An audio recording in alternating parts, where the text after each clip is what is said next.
watching Tell It Like It Is, and my name is Kathy Benuck. This show is part of the series that we've been doing with the people who are seeking office in Bedford for the various Bedford political positions that are open and will be voted on Tuesday, March 11th. Mark it on your calendar and be there. Now, during the series, I'll be interviewing the people who are running for school board, for town council, for town moderator, and for town clerk. Candidates this year did have an opportunity to also do another show called Candidates Corner, and that's a BCTV produced show. And my show and that show are a little bit different in that the Candidate Corner show, the candidates could, if they so choose, pick whoever they would like to interview them. And there was no rule in terms of what type of questions would be asked or how they'd be asked. So I suspect probably every one of the shows are different.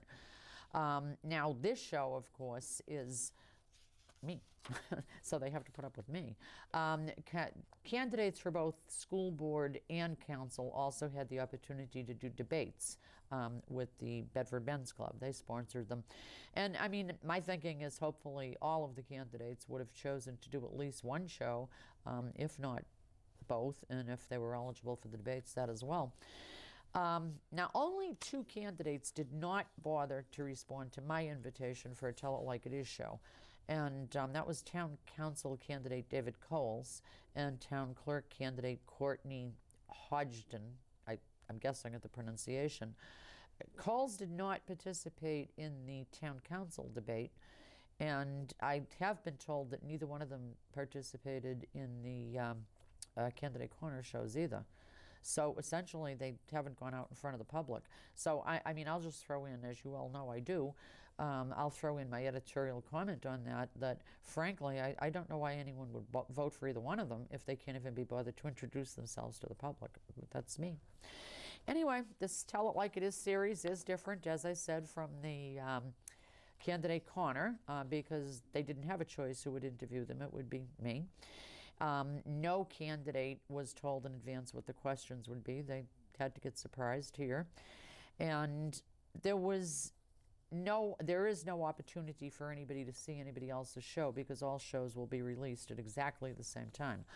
So no one candidate would have the opportunity to hear what went on with his or her opponent before taping their own show. So, kind of giving you that explanation so that you'll know the difference. In addition to these shows being on BCTV, they'll also be posted on the show's website, which hopefully you're all familiar with, www.tellitlikeitisnh.com. And I did myself ask the candidates to provide me with some background information on themselves. Some did with very lengthy resumes and all kinds of detail. Others were a little more brief and kind of did bullet points on their work or what have you. To keep things fair in terms of length, what I did was pull out details that I thought might be relevant to you, the viewer. And certainly each candidate can, if they choose in the time that they'll have to speak directly to you, can add to what I said. And the same thing with the questions. I'm asking each candidate to kind of get to the point quickly so that all the questions will get asked. But certainly they can then return back to a subject if they want to add something more as you know, they're kind of thinking about it a little bit. Another thing that I've done to be very fair to everybody is that every single one of the shows, so those of you who are watching all of them are like, did she have to say it again? Every single one of the shows is opening with this explanation, because to me it didn't seem fair that 1 or 2 candidates would have that time taken from their show and the other candidates wouldn't. So that's the reason for that. My guest on this show is one of the school board candidates, Jen DeAngelis, and I wanted to make sure I pronounced it right. And Jen earned her Bachelor of Arts double major degree in economics and sociology from the University of Connecticut. And she then went on to earn a master's in mathematics. She became a New Hampshire certified high school teacher in mathematics and has also taught at the university level. Here in Bedford, she's well known in a lot of circles, but she's been a very active volunteer. in the elementary and intermediate schools. She currently does work in the finance industry, and she sits on the finance committee of her church as well.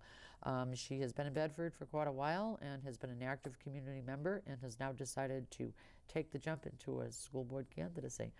So with no further ado, Jen, thank you very much for being here. Thank you. It has been kind of a comedy of errors prior to the show starting, which we won't bore the audience with, but you were very patient and snowing out and everything else. So I Yes, and, especially appreciate your going surprise through all the visitors. trouble. Yes, there were, yeah. People who thought they were at some kind of a health-related meeting have been wandering into the building and studio, and It's been an exciting evening already. it has. It has been very exciting. It's very strange. I did say to her earlier, I said, oh my God, if she gets elected, she'll be telling everybody, don't ever do a show with Kathy. It was too crazy over there. Gotta roll with it. Oh, I know, you were very patient. Well, the first question I'm going to ask you, and I'm even though I think I have the answer, very short question is, are you familiar with Common Core? Yes. Yes. Are you aware in your familiarity that there are many concerns and I guess it's safe to say many criticisms of it that are not happening just here in Bedford, but actually in Bedford it's relatively quiet, but statewide and around the country?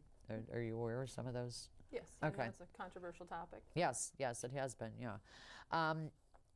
Having, said that, and we both agree on that, do you think that maybe Bedford was too hasty to start implementing it and would have been better off kind of waiting for different things to settle down before jumping in? Because we are obviously in the process of implementation. Right. No, I don't. I think it's fine that we did because I feel like the school has such high standards already that I don't think meeting these standards are going to be an issue for us at all. I mean, we need to keep working, keep being vigilant about having our high standards and working hard, but I don't see it as changing how we do things.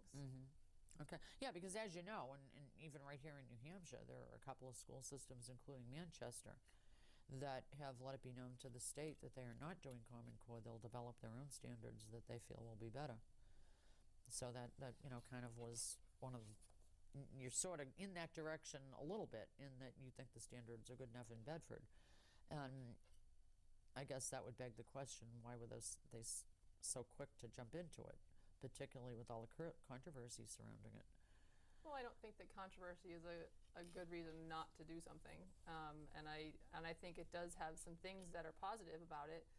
One being that it allows you to compare yourselves across the country with other same grades. And do you think that's not being done now? Well, I think you have different measurements, different measuring sticks, and it is harder to do if you're not using the same measuring stick to. I mean, you can still get it done, but this will make it easier. Yeah, and again, I mean, I'm kind of throwing it at you fast. And Common Core is huge. I mean, I've already done 7 shows on it. So it's one of those subjects you literally could talk about for hours and hours and hours. But I'm just trying to feel out the school board candidates if they have a sense of it and how comfortable they are with it. Now, as you know, there's a lot of legislation, and I think there are 5 bills before the New Hampshire legislature, all dealing with Common Core in some fashion or another. And one of them would even direct the State Board of Education to end it in New Hampshire. So having said that we don't know what's coming in the next few months, do you think that as a precaution, particularly to save money maybe, that further implementation should be kind of slowed down till we see how all this legislative stuff, plays out? I don't think we need to put the brakes on anything. I think, as I said, that we're meeting these standards, and I don't think it's making us change our business as usual. So I don't see how it's costing us money to keep doing our business as usual. No, but I mean, Common Core will have costs. I mean, there's no question there'll be costs. Guaranteed. I mean, textbooks, of course, but there'll be textbook costs anyway. But that was one of the concerns when I had interviewed Tim Mays and Chip McGee a couple of months ago on Common Core. There's really not an answer what it's going to cost. Nobody seems to know yet, but it will cost something. So I guess I'm thinking that if there's a possibility, say for instance the legislature went all the way and said we're not doing it in New Hampshire, then it's kind of money we've lost. So that's kind of the way my mind is working. Shouldn't we kind of just let the status quo stay where it is right now and not spend any more or devote way more time to it until we know that we're actually going to do it? Right. Well, I feel like do you see what I mean? Am I phrasing the I feel like question we're wrong? dancing around this. We're saying the same things, but Yeah. because I feel like we're not changing anything. I don't feel like we have an order for 1,000 textbooks that are for specifically the Common Core that we should put on hold in case we don't need them. That's not happening, and we have the infrastructure already in place for the testing. And Well, there will be new testing. but we have the infrastructure to do it, so it's not going to. Well, even just I mean, they're going to have to do teacher training and everything, of course, too. Obviously.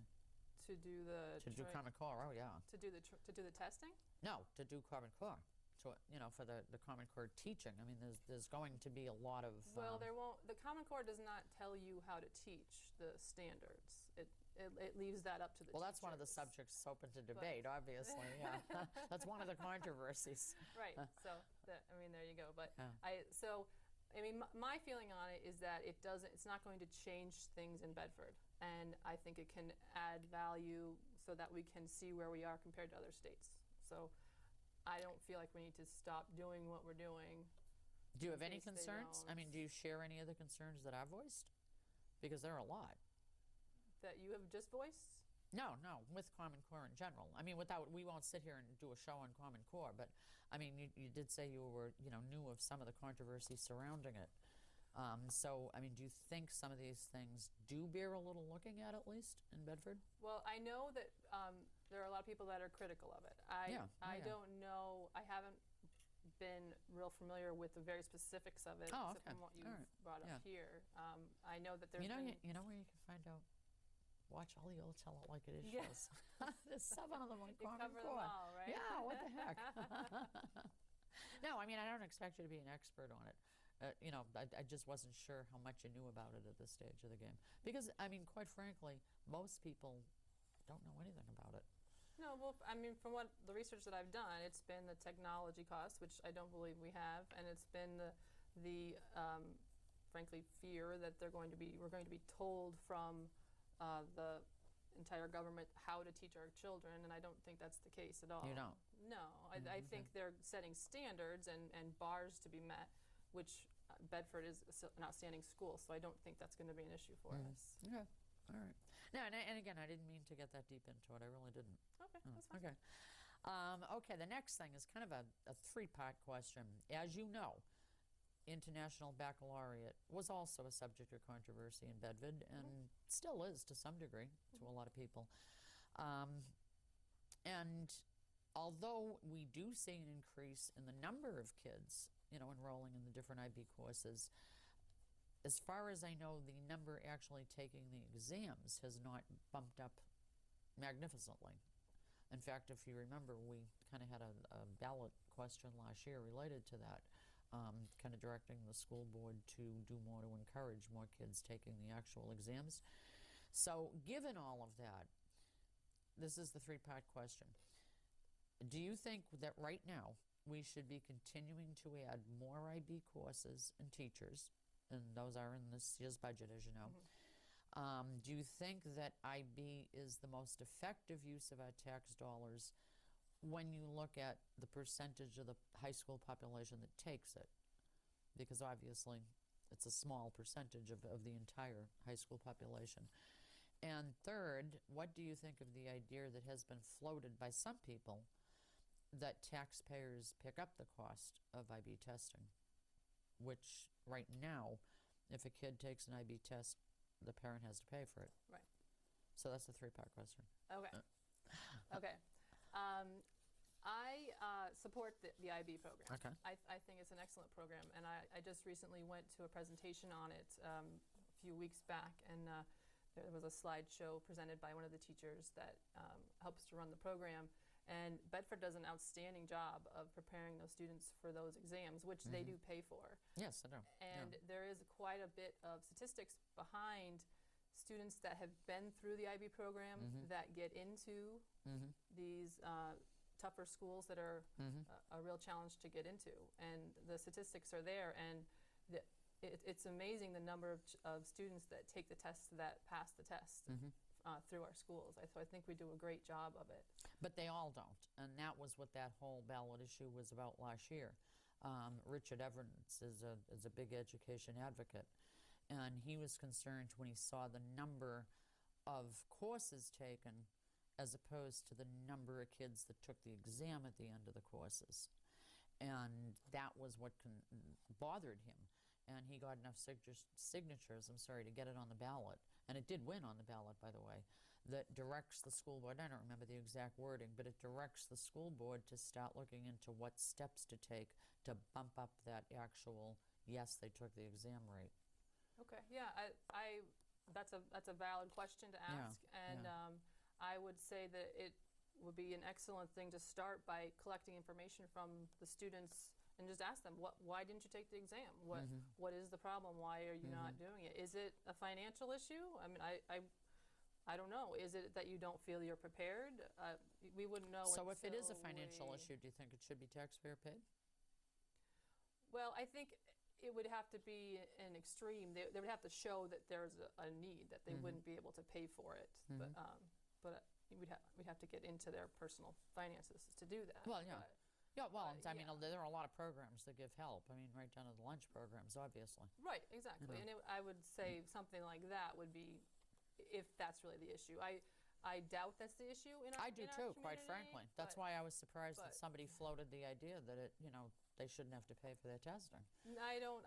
I think they should pay for their testing just like they should pay for their SATs, because it backs up their enhances their chances for college and well, I mean, not only that, but when people are invested in something themselves, they take it more seriously. Oh, absolutely. I mean, that's just my opinion. Oh, absolutely. I don't think many people would disagree with you there. Okay. Now, what do you think about, and I think you know that they are talking about, and I believe it's going to come up in March from the last school board minutes that I read, but there is, I guess it's safe to say, an intent to go ahead with having Chrome device use by the kids, and from what I understand, they're looking to do it from 7th to 12th grade. I don't know if they're planning on doing it all at once or starting with the high school kids and, a 2 or 3 year program. I honestly don't know, and I'm not sure they've made the decision.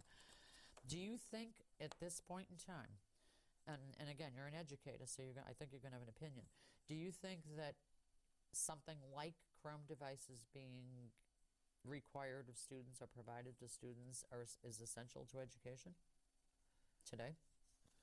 So the question is, do I think Chrome devices are essential to education? Yeah.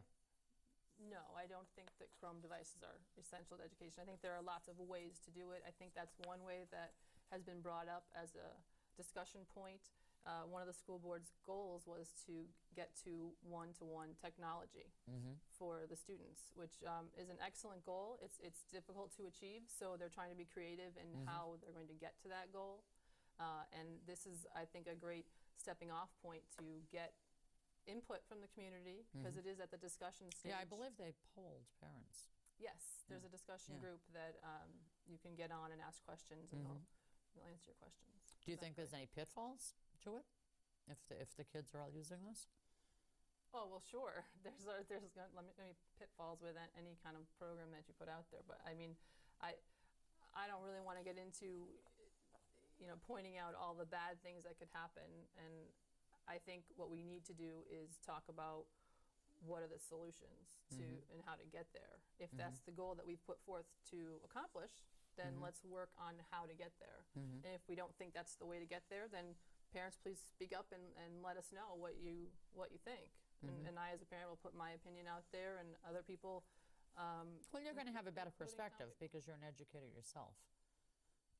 And I mean, you would have more knowledge than maybe the average parent, being an educator. I mean, you've done this. Well, if there is a pitfall or a possible pitfall or not to kids having those kind of devices, or should we be kind of sticking with the old way of doing things? And, that's why I asked the question. Do I think that technology is important as an educator? Well, yeah, technology is important, but, I mean, is it essential that kids have Chrome devices and such? Is it going to... What's the word I'm looking for? Is it going to rob them of of things that are traditional and that are good. Yes, I know what you mean. Like Yeah, I mean, I know I'm not like phrasing that great. no child left inside or something like that. Oh, that, Was oh that one of gosh, the that was one of the disasters, I think.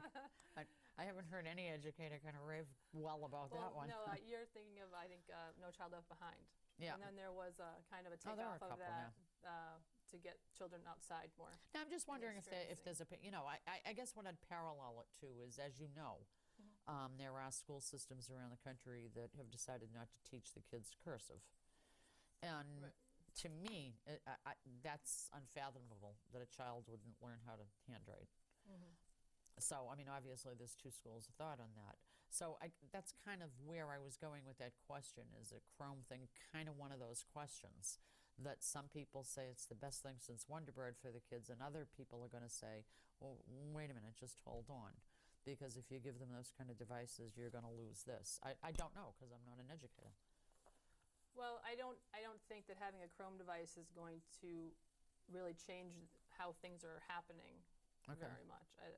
Because I think that most students have access to computers.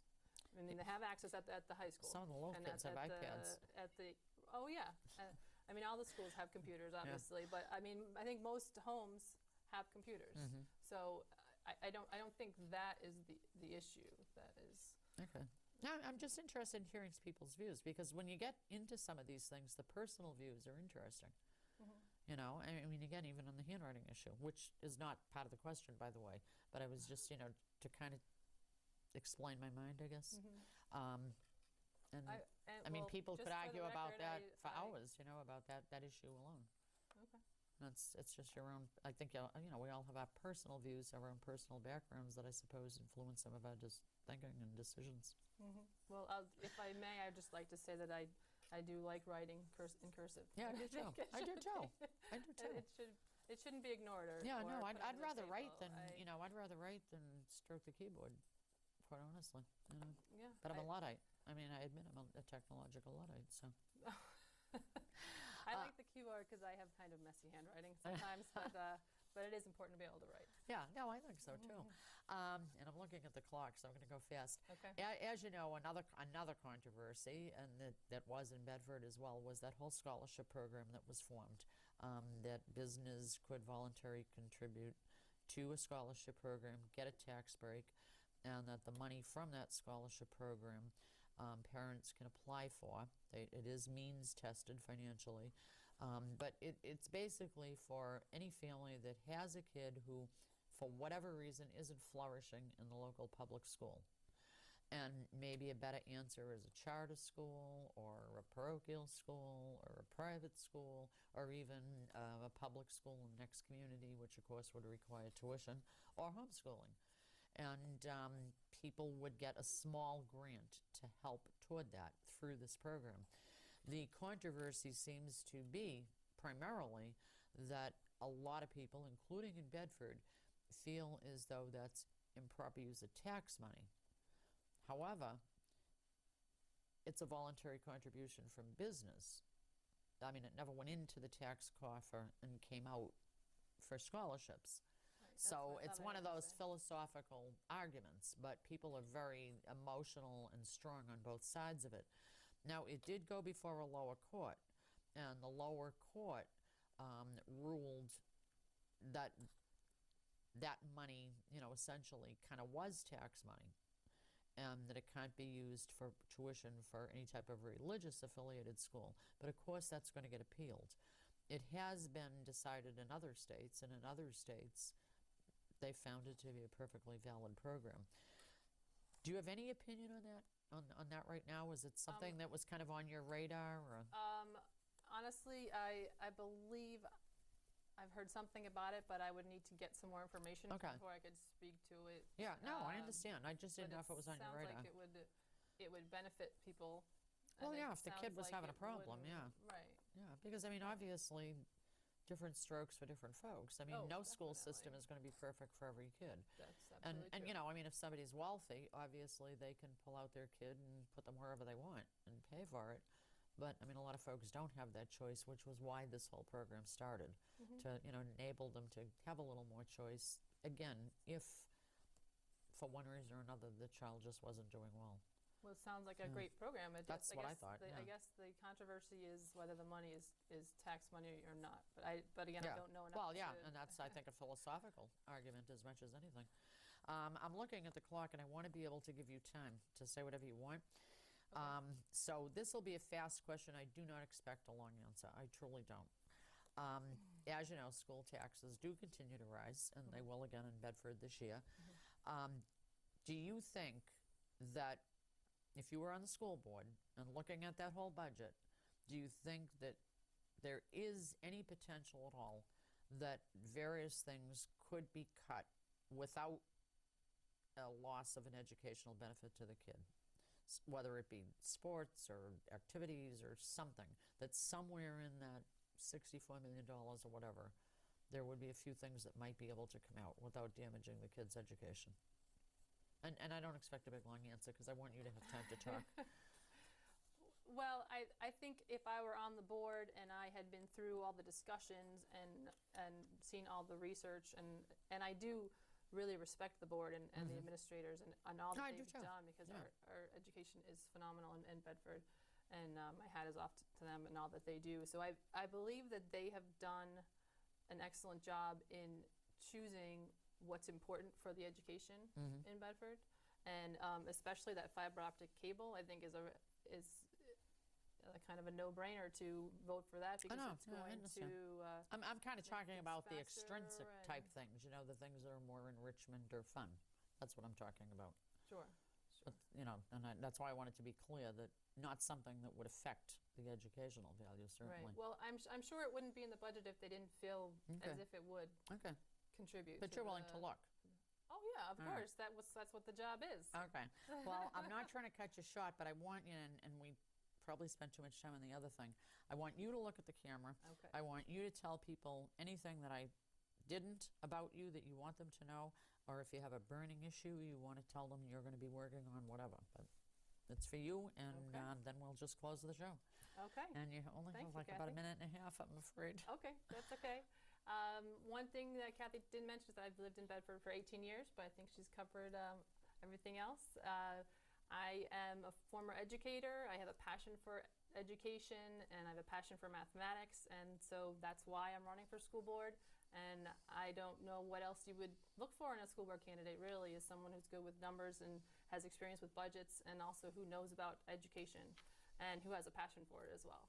So thank you, Kathy, for having me on. Oh, I'm delighted. And the only thing that I find troubling about the candidate shows is we are limited to half-hour shows. It's hard, because I think all candidates have a lot of things they like to talk about. That's and true. We can't get it all in these half-hour shows. But we can always have you back after you're elected. I hope you'll come back. Oh, thank you. That would be wonderful. Well, thank you so much. Oh, and thank you for your you. patience with some of the technical difficulties that were going on here tonight. I got to get to know you better. Yeah, we had fun, actually. We did, yes.